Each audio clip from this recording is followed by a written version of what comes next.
Traffic Jam is on now.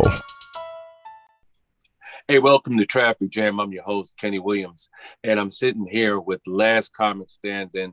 They're ready. The Netflix special. They're ready. Ladies and gentlemen, Aida Rodriguez. How you doing? I'm doing well. How are you? I'm still working on my Spanish. Don't forgive me. Okay, I'm still working on my English. I get it.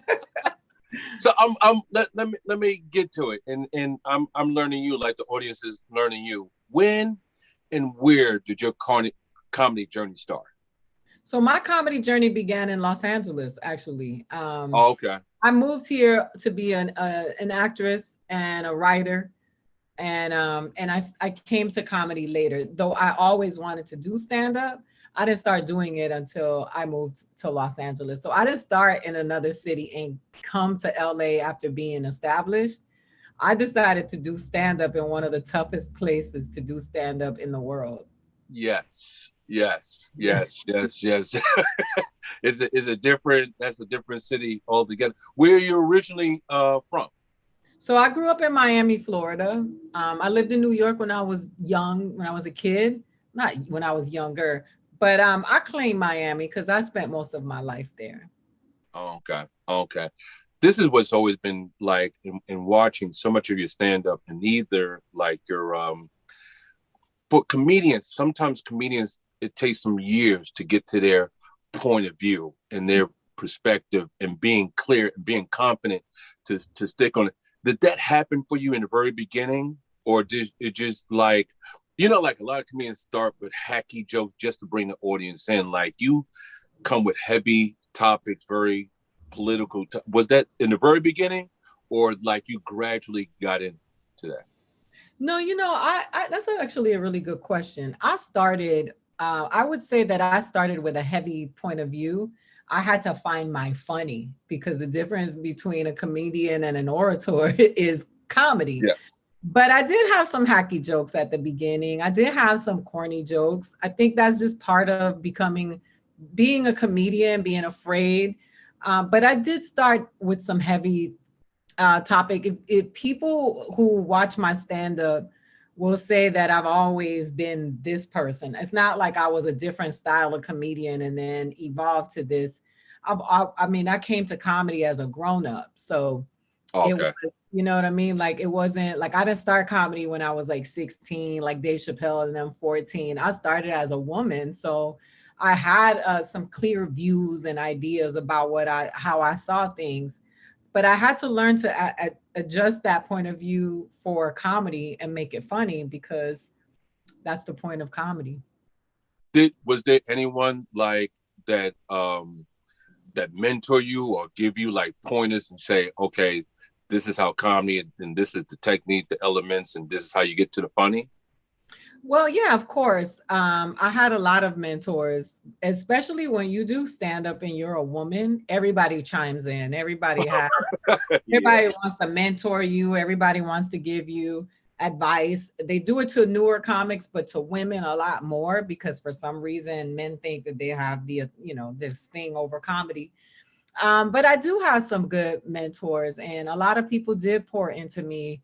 Like Chris Spencer was one of those people that really poured into me, and Faison Love used to come to my shows and haze me. And he's like my brother, and he would be, he would like say, make that funny. Like, it was really interesting. I did have some mentorship. I did have a lot of people from our community that poured into me to try to help me with comedy. Absolutely.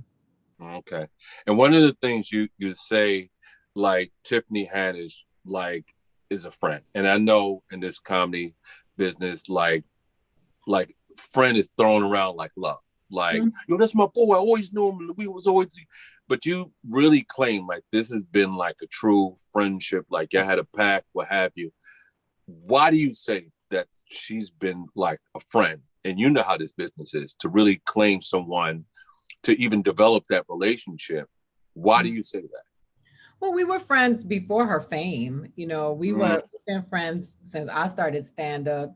And our friendship has been not based on this business, even though, in all honesty, Tiffany is one of the people who's also poured into me, and she knew, you know, my struggles. So there were jobs when she didn't or wasn't able to do some jobs. She would throw them to me and say, "Hey, book her. She's funny." But you know, beyond that, we spent holidays together, our birthdays together. We've cried together on the phone. We've been friends with each other through, you know, relationships and breakups, like friendships. It's not all based on this business. And it's been, you know, we've shared a lot of things with each other. She has a lot of friends. She's one of those people that has you know, her set of old friends and her new friends, and she's always just been someone that I pick up the phone and call. And you know, I called her yesterday and I was like, "Hey, can you do this for me?" And she was like, "Nah, I can't do it." And I was like, I'll talk to you later. I'm gonna see her today. We're gonna do a show later on today. Yeah, it's just we actually are friends, and if she wasn't famous, I would still be her friend. And you know, I our friendships are really not based on this business. I think it's our friendship has been based on just solid stuff that has nothing to do with this business. You're watching The Traffic Jam. And let me say this, in watching your performances and and watching like a lot of different tall. What is your height? And this is not a pickup line, but what is your height? 5'10". No, it's funny because people can't tell sometimes because they see me on television. And then sometimes they'll be like, "Wow, you got some really long legs." And people ask me all the time. I'm 5'10". I am tall. Why I say that, and this is not even for women. I know it even with men. When I'm talking about the 6'5" guys and the 6'8", they tend to crunch down because they're so tall, or they sit down on stage. What made you so confident? Like, you got the high dress showing the legs, and what was that something you gradually came to as far as like, I'm just going to be me, or that was just what was that? So that comes from my grandmother. Actually, my grandmother was a femme lady. Everywhere she went, she carried a purse. Her purse always had to match her shoes. She got her hair done every Friday, got her nails done every Friday, and she would take me with her. And you know, we have this perception of television where that's the show, right? You know, Okay. the shows are practice. The weekends are, you know, the playoffs, and TV is the Super Bowl. And so she would you know, there was always this expectation that when you're on television that you look like a star, right? You want to be a movie star, you want to be a TV star, so look like it. Don't go on TV. And you know, it has a lot to do with being the child of immigrant mentality. Like you dress up for stuff. And so I've always done that. I looked at pictures of myself since I was little. One of the things my grandmother always did was buy me dresses to wear on Sunday. Dresses. She liked to see me in dresses. They call them batas in Spanish. So it's just been something that I've always done. I also modeled, and I like being a feminine. I like wearing dresses. I like wearing makeup, getting my hair done. I like the shoes. I enjoy that, and I don't apologize for it. So I don't understand why in comedy I would have to suspend that if I'm funny. And you know, one of my other mentors is Corey Holcomb, and he used to always tell me, you know, men wear suits and men wear jeans. It's the same thing. And as someone told me, if you want to host the Oscars one day, you're going to have to wear a gown. So what you going to do then?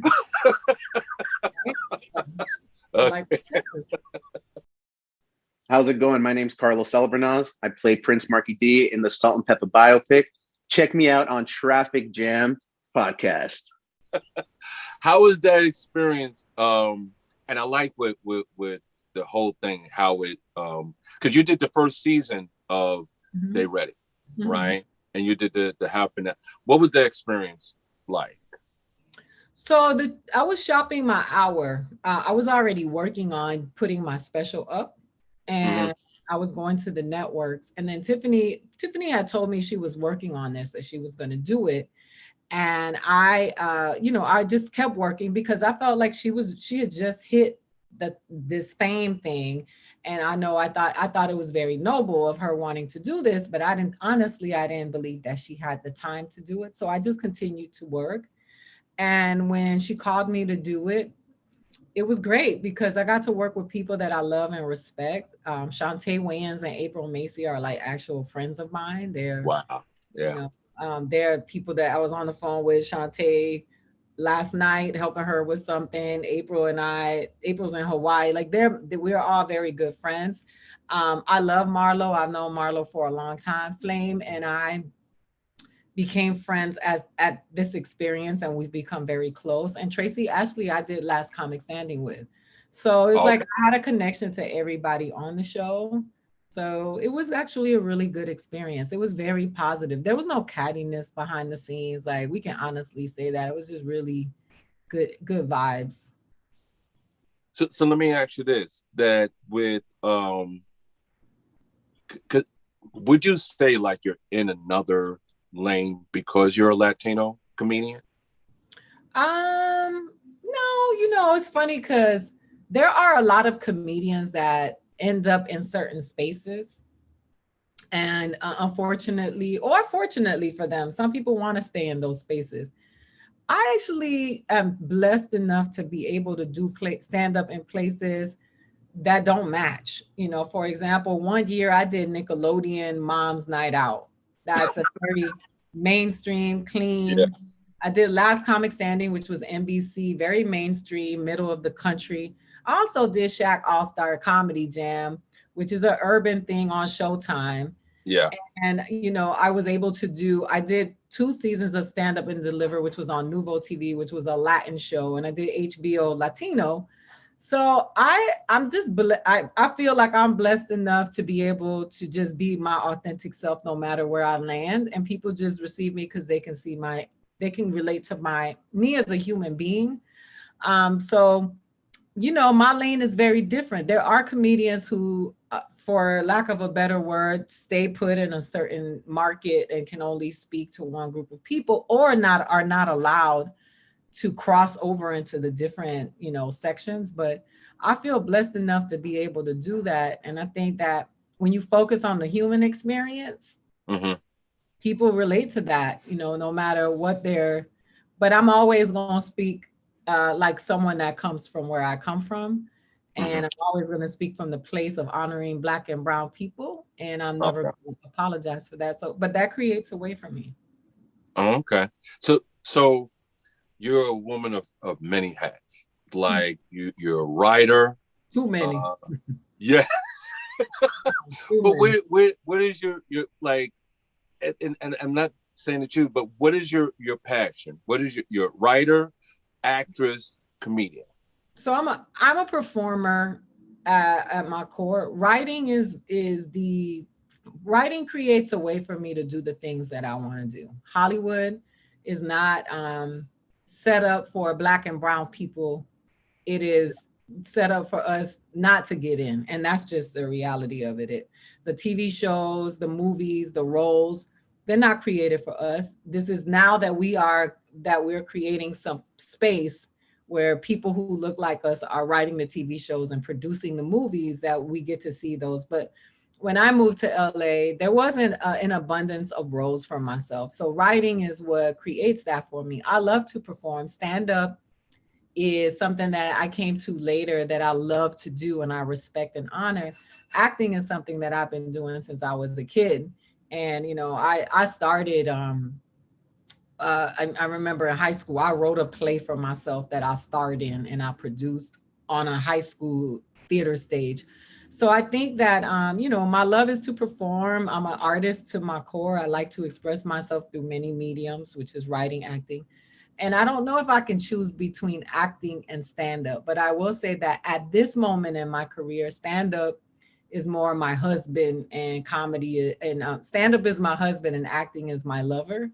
And because stand-up is what created the opportunities for me to go back to acting and do the acting that I love to do. It was created by my ability to perform as a stand-up comedian and not me going to audition after audition and working in the acting space. So you're working on your now podcast is Young Turks? No, my podcast is called Truth Serum. Truth Serum. Yeah, that I just finished that. We just did because it's on Fridays. Truth Serum is a news network that is a progressive news network, and I'm a contributor. I'm a contributor on it. So I do Power Panel on Fridays, and that is the news that focuses on stories that you don't see on the mainstream media that tell the stories of our communities and people of color and progressive thought. What was the topic for today?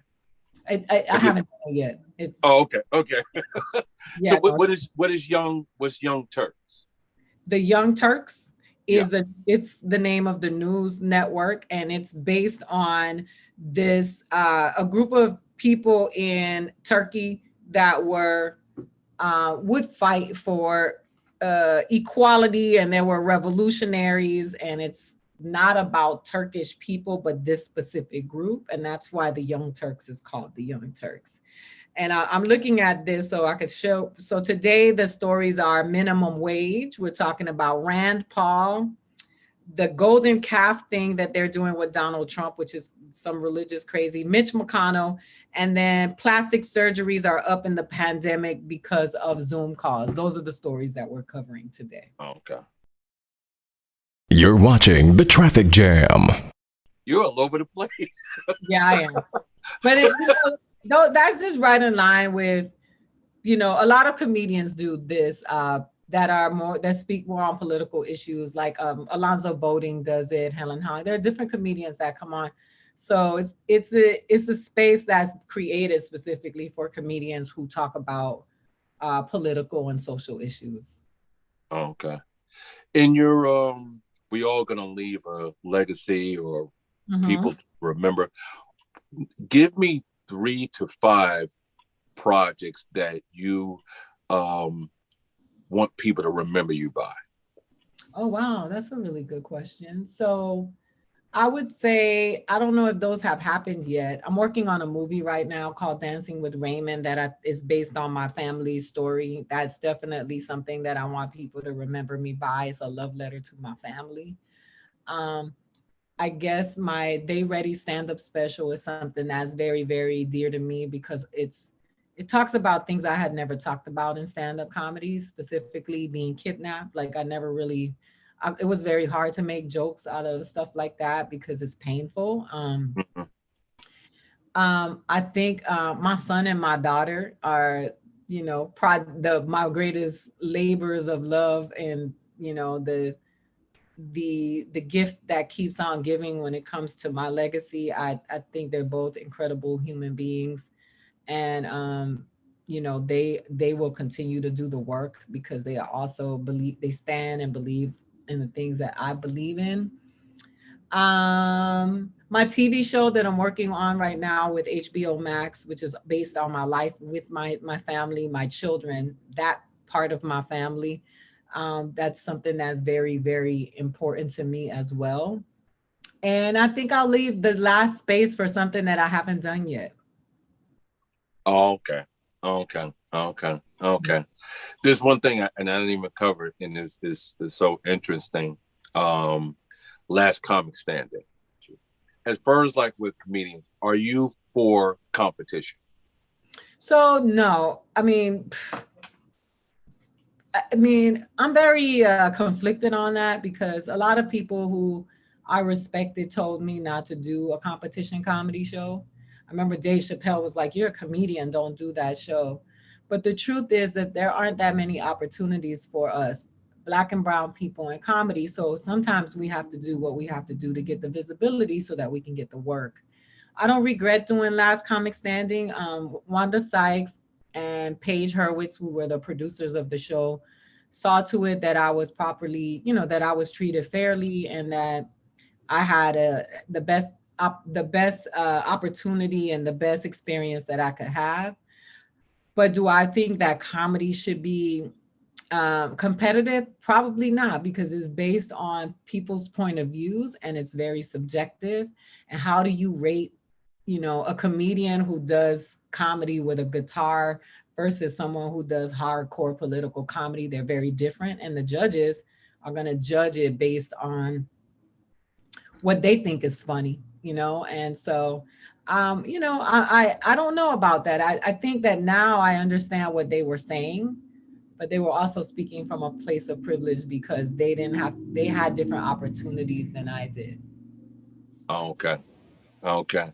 You, like in your stand-up, you talk about like, it sticks out in my mind because I'm a stepfather, is when your stepfather got his ass whooped at the light. What did that happen early in your age? Like how? Yeah, I was younger. My brother is the one that was really traumatized by that because that was his real father. And, to watch your father get beat up by a stranger, something that I would perceive as a victory, is something that, he perceives as something traumatic and it's painful. I know it's painful for him to watch me make a joke about that.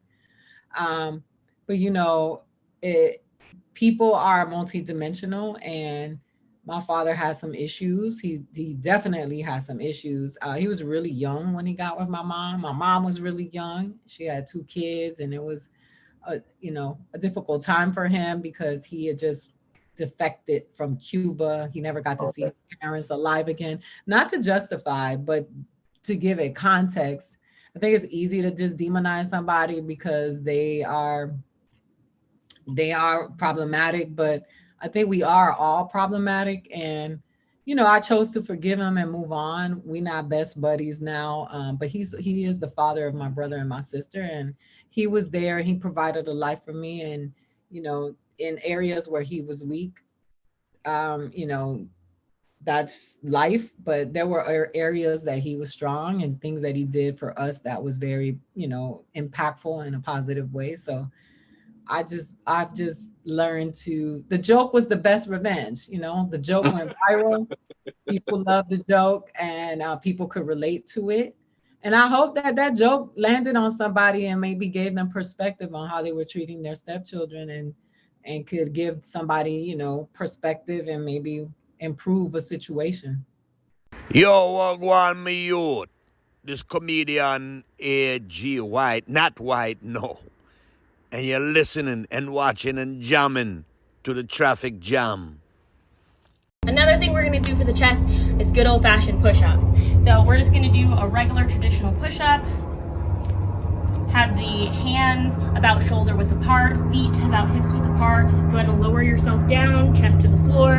Have the elbows slightly kissing the rib cage. Down, exhale on the way up.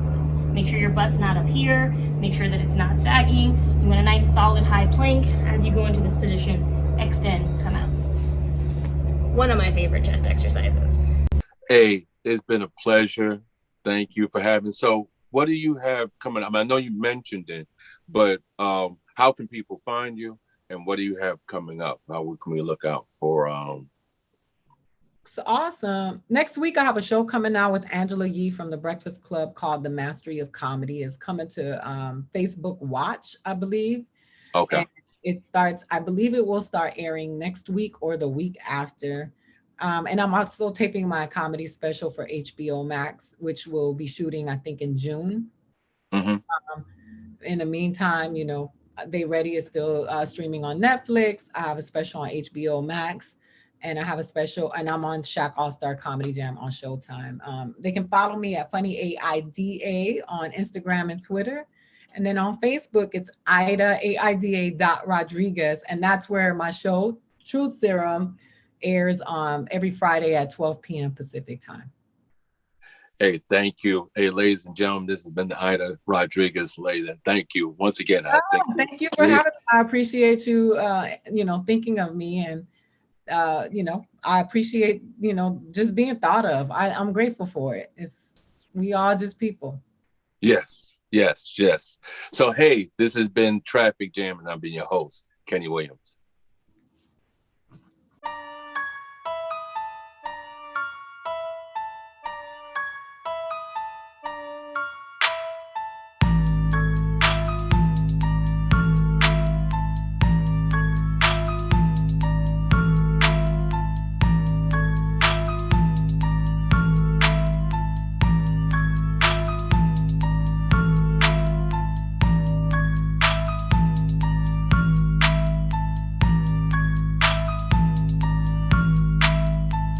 This is the Traffic Jam.